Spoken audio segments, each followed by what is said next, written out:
Okay, my third projectile question. So this time we have a cross section of part of a golf course. Okay, so we can see what's going on. It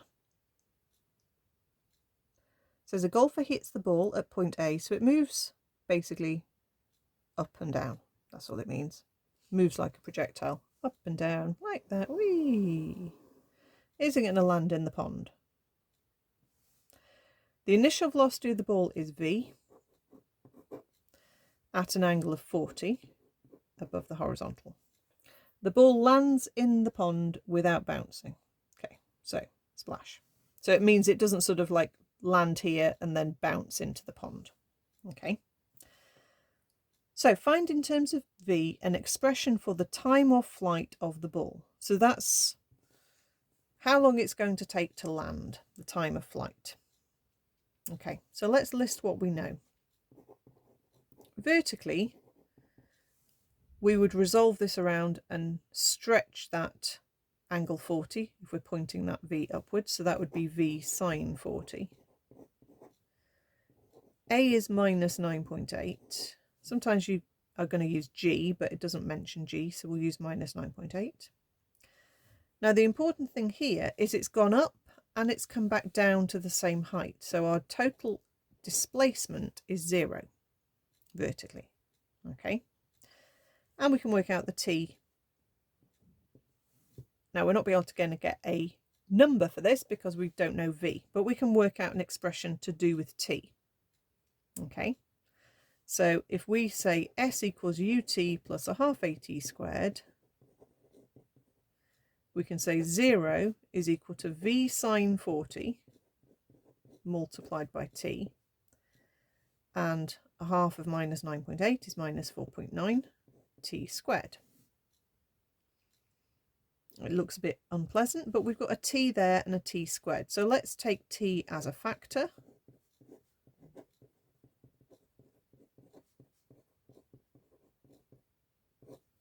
And it looks like that. So therefore, now we've factorised it, we can say either t is 0, well that's the start, or v sine 40 minus 4.9t is 0. So if we just rearrange this, we get v sine 40 is equal to 4.9t, and therefore we get v sine 40 divided by 4.9 is equal to t. Okay, so that's our expression in terms of v for the time of flight of the ball. We've done that bit. Then it says calculate the greatest and least possible values for v. Okay, so in this, then we're going to look at the horizontal. So AB is 130. That's an extra 15. So we want the horizontal distance to be at least 130, but not more than 145. Okay, so let's list what we know horizontally to start with. We've got the u is v cos 40. So we're going to resolve that around to get the horizontal component. We've got a is 0, v is the same as u. We've got t is this expression, v sine 40 over 4.9. And we've got s. So let's work something out for s here. Okay, we've got s equals ut plus a half at squared, but a is 0.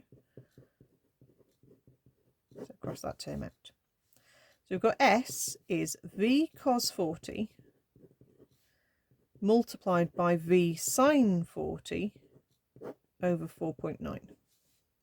Okay, so let's write that as v squared cos 40 sine 40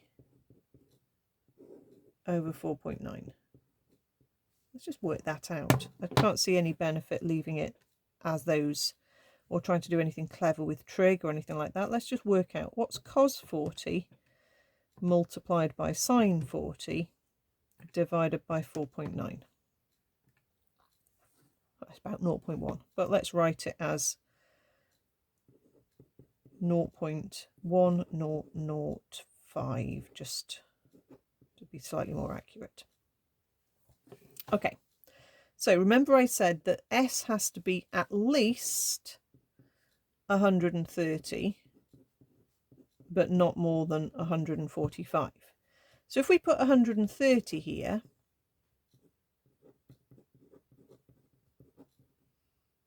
okay, so we do 130 divided by answer, and that gives me v squared, so I can square root that. That gives me v is 35.97, let's say. And if I put 145 for S,